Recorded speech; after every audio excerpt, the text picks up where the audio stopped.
Hey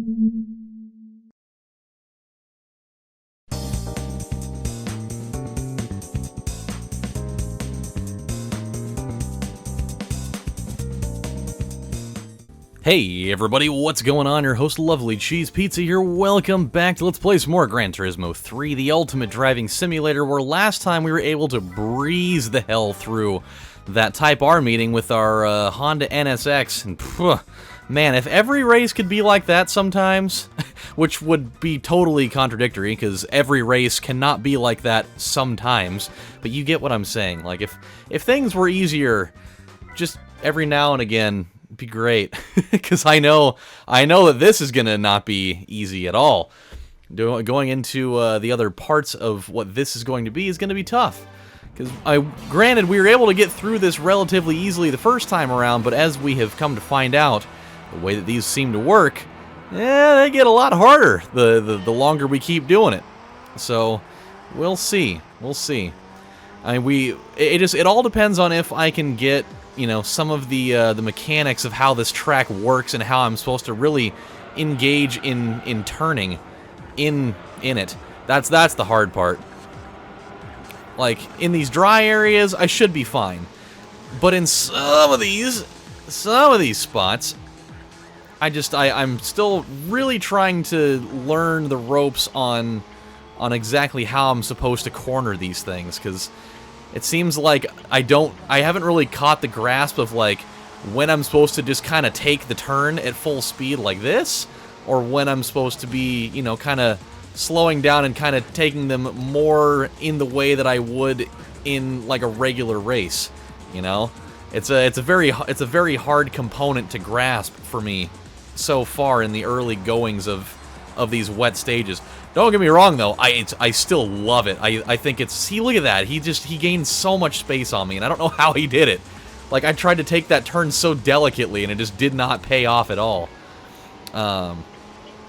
But I still love it. Like, I really love this concept of this race and the way that it kind of is put together. I'm gonna have to... I think in a lot of cases, I'm gonna have to resort to, you know, using some, you know, what I'll call bumper car tactics in order to really get this thing to...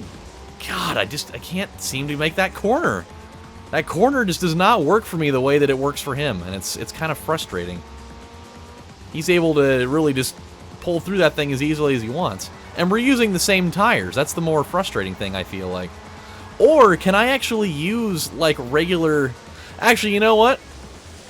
I think somebody actually mentioned that I'm using dirt tires on a street course. I think I might actually be able to use regular tires here, and that's probably what's making this exponentially harder for me. I just now realized that. That's probably what's making cornering so difficult in this race right now. Because yeah. You know what? If we can get through this thing in one piece, which might be a stretch right now, if I can get through this in one piece, I'm definitely gonna switch tires. Because that, I am willing to wager, is probably what is causing so much pain and grief right now in terms of why it's so hard for me to get around, like, these hairpin turns. Oh god. Like, it actually might behoove me at this point to take corners like that.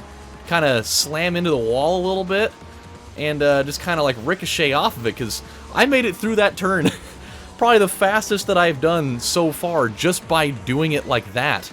It's definitely not the way that that the rally god would have intended, but it's the way that I'm going to usurp his power, and I'm going to just be like, you know what? I'm gonna do it my way. Usher made a song called My Way once, and I seem to like that song pretty well. Oh, here he comes. Here comes the wrath of the Lancer. Oh, yeah. But I shall pull away. Only mildly. I'm actually not really pulling away at all. No, I'm pulling away a little bit. It's all good. Okay. We gotta focus. We haven't really gone into this race with a lead. At least not much. We've surrendered it very quickly just about every time that we've had it. So we must exude much care here. Oh no. Oh god. Yeah, word to the wise, Adam. Using dirt tires on a street course in the rain, maybe not your wisest move. And by maybe not, I mean it's totally not your wisest move. Oh. I'm just trying to stay within striking distance here so that I may pull off the plow. The hinge kaplow! Yeah. Okay, come on, come on, come on, come on, come on. Come out of it. Come out of it. Attaboy. Oh, we got him good. We got him really good there. So that's going to be like our most useful offensive tactic right there, is totally the paperclip turn smash. Oh god. Okay. And then once around the river bend. All right. Yeah. See, I'm learning a little bit. The thing that's going to suck though is that I'm going to end up changing tires to go, you know, back to something, you know, street legal, and I'm totally going to end up like I'm going to have to, like, relearn how to do this entire thing all over again. That's the part that sucks. Oh, yeah! That was probably pretty offensive on the eyes. I apologize.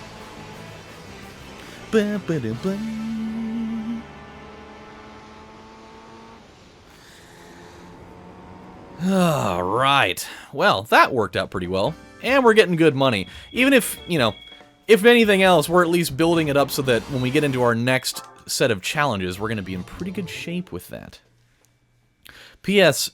I finished watching... Okay, we need to change tires real quick. I finished watching... I went back because I'm wanting to go see the new Ring movie in theaters. I think ultimately I'm going to be pretty disappointed by it, I think is really what's going to happen there. But... Wait, can I... I think I can change... I think I can change... Have I actually... I haven't bought, like, street tires for this thing yet, now that I think about it. Oh, yeah, I have. Okay, I apologize. Yeah, let's just jump into the race. I think I can actually change some of the parts I have installed before the race actually starts.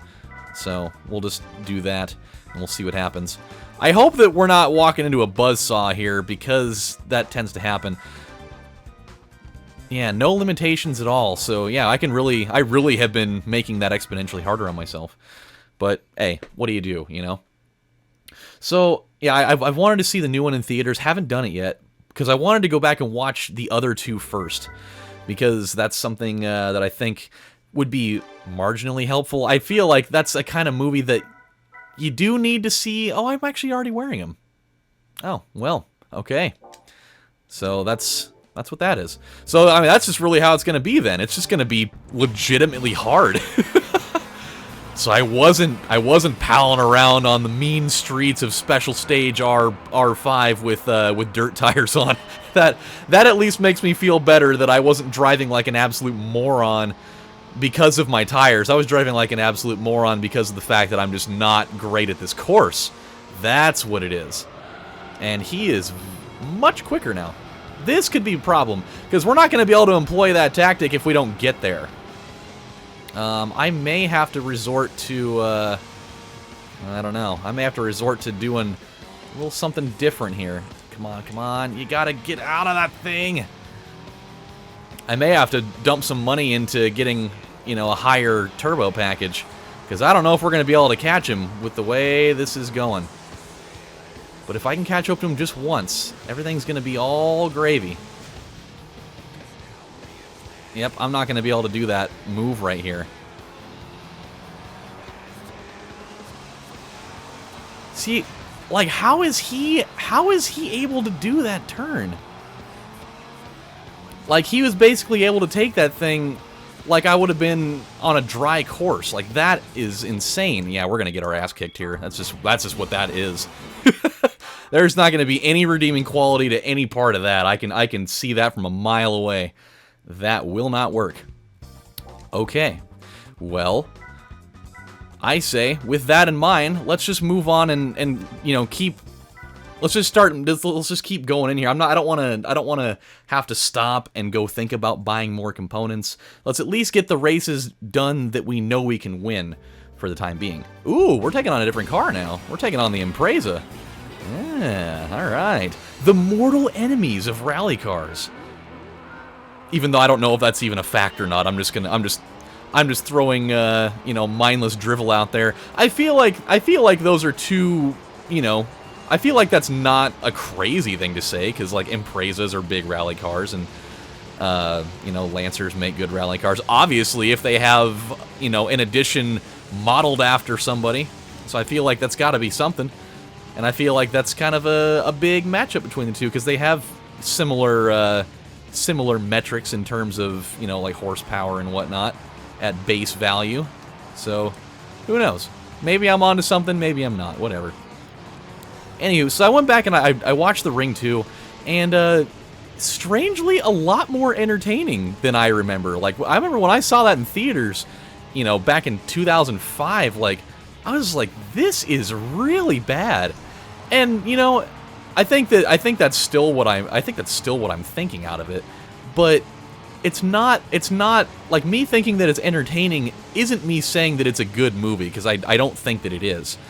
I think that, you know, as I've gotten older, I've been able to make a distinction between whether a movie is good or whether a movie is entertaining. And that's what, like, and I actually really like that, because I'm not kind of, you know, getting my judgment clouded by saying, well, this movie was entertaining, that means that it's good. Or by saying that, you know, because, like, I feel like too many people get caught up in that. They're like, oh, that movie was entertaining, so that means that I really thought it was good. It's like, no. Not necessarily, because I thought that Neon Demon was entertaining, and I don't really think that it was necessarily good. And I thought that the Ring movies are entertaining. I don't really think they're that good, though. And even movies like VHS, or oh god, some other, like, low-grade horror movies, like, I find them entertaining, but I don't necessarily think that they're good movies. So, with that said, there were definitely some things in The Ring 2, though, that I found to be, like, I was actually kind of impressed by it at, like, a visual level. Like, you know, mild spoiler alert, I feel like if you haven't seen The Ring 2 by now, you probably weren't planning on it. There's a scene in there that, like, I feel like as far as visual effects go for 2005 was really good. And it's a moment where, you know, the creepy-ass kid is taking a bath in the bathroom, and they leave him unattended while he's, you know, essentially possessed by Samara or whatever. Okay, you can get around that term whenever you want. There we go. So, you know, they leave him alone in there, and they finally break back into the room because they realize that something's wrong, because there's just like this sea of water coming out from under the door. And they finally bust the door open, and they walk in, and they see him, you know, they see, like, what the hell's going on, and he's sitting in the bathtub, and the bathtub was previously full of water, and now it's just like all floating up towards the ceiling, and it's doing it in, like, this kind of weird slow-mo fashion, and, like, all the water is fanning away from him directly, and it's so cool looking. Like, I remember in the theater, even when I saw that, like my eyes opened all the way. I was like, whoa, that's a really cool effect. And, like, even seeing it again after 12 years, I saw it again, and I was like, damn, like, that was really good looking, you know, all things considered. And so, yeah, I really liked it. But the rest of the movie, like, I'm dead serious when I say that Naomi Watts' character, Rachel, you know, the kid's mom, might go down as one of the worst parents in movie history ever. She is so bad. Like, she knows constantly that there's something wrong with her child, and yet she always just leaves him alone. Just by himself all the time. It just turns into this situation where, like, whenever they're in the same room together at all, it's almost surprising. Like, how Child Protective Services did not take him away from her is a modern miracle, I think. Because it just seems like every time he comes home, like, she's like, is everything okay? It's like, no! You haven't been home in, like, 9 months, Mom! For God's sakes! I haven't had legitimate protein to eat since last August. The only food I've had to eat is old peanut butter and stuffing out of the couch. Like, you're killing me with your neglect. It's just, it's insanity. But it's, I don't know, it's such a weird, like, the dynamic between those two characters is so weird. And I think that's, I don't know. Like I feel like I need to see the original, like the original Ring movies, like the Japanese ones, Ringu, I think it was, because I've heard that movie is way better in terms of how it executed the movie, obviously, because it's the original, than what they did here. And then I also want to go back and watch. I want to watch like the original version of The Grudge, Ju-on, because I've heard that, you know, that version of the movie is absolutely way better in every conceivable category than its American counterpart. And I even, like, in certain parts of that movie, I actually liked it. Like, that is one of the last horror movies that I've seen that made me genuinely uncomfortable in certain situations. Mainly because that was one of the movies that made me realize that I genuinely am not okay with like the weird like warp walking thing, or like the unnatural kind of, you know, like crawl type of stuff where, like, you know, they're walking down a flight of stairs or whatever, and like their leg is like, it's like going over their head, and just like the weird jerky movements and stuff like that. Like that movie and Ring 2, I think, were really the first couple of horror movies that I've seen that employed that particular type of movement mechanics for, you know, the antagonist, that when I saw it, I was just like, oh god, I really don't like any of that. And now anytime I see it, it makes me cringe. Like, it's just, ugh, god. So like it was that type of component about the movie that I really liked that part of it. But all in all, I still think that the movie largely was underwhelming. Oh no. Oh no. Okay, gotta get behind him so that we can go around him. Uh-huh. There we go. Ugh, it's kind of like... that is one thing that I'm particularly enjoying about some of these rally races, is that unlike a lot of the other races, like the standard ones that we've been doing, like these are so much more of a chess match. Like there's not a lot of situations that we've encountered in the regular races where, like, I'm willingly letting a guy pass me just so that I can use him to kind of, you know, kind of spring me forward, you know? Like I'm using him almost as like a guideline to help me out in certain turns, on purpose even. And I think it's kind of cool. Like it makes you think a little bit more about what you're doing. We got one lap left, so hopefully we can bring it home, Charlie, in the right way. I gotta tell you another thing too, like other things that kind of surprised me, since I was talking about how the Ring in certain ways I found very surprising. I found another thing very surprising, and this isn't tied into that at all, but I kind of got into a weird section of YouTube the other night with Matt. I was watching the Ring with him because he hadn't actually seen that movie at all.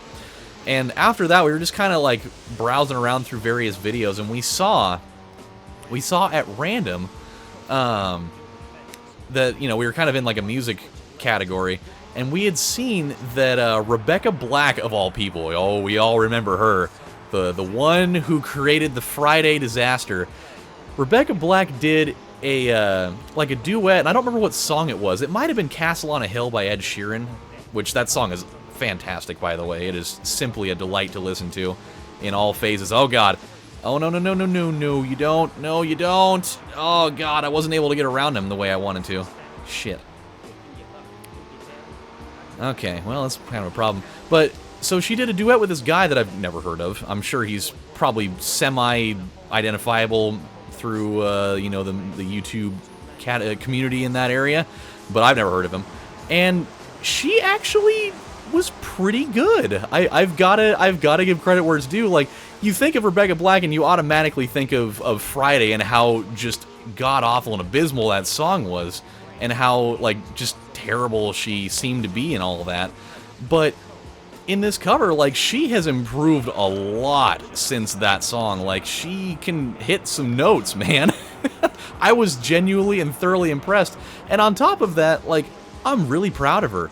Because, like, you think with the amount of negative criticism that Friday received, because it was a lot. Like, the dislike bar on that music video is unbelievably bad.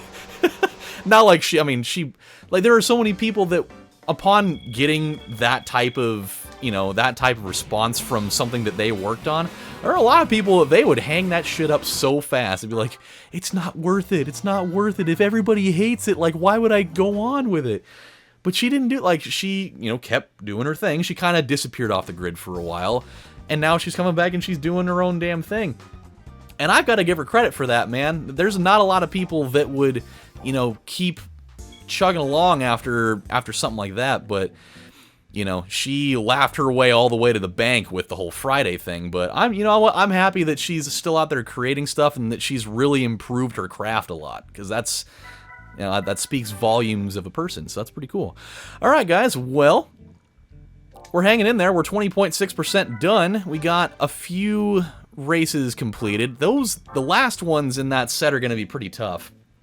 I feel like if we're really going to stand a chance at that, we're either going to need a different, faster rally vehicle, or we're going to have to dump the high expense into getting that last stage upgrade for, what is it, the turbo kit. So we'd have to probably get that stage 3 one, which we can afford it right now, and getting that big boost would probably be the only thing that we would need in order to really cement the victory. And I might do it. I'll kind of think about it between episodes here. We'll see what happens.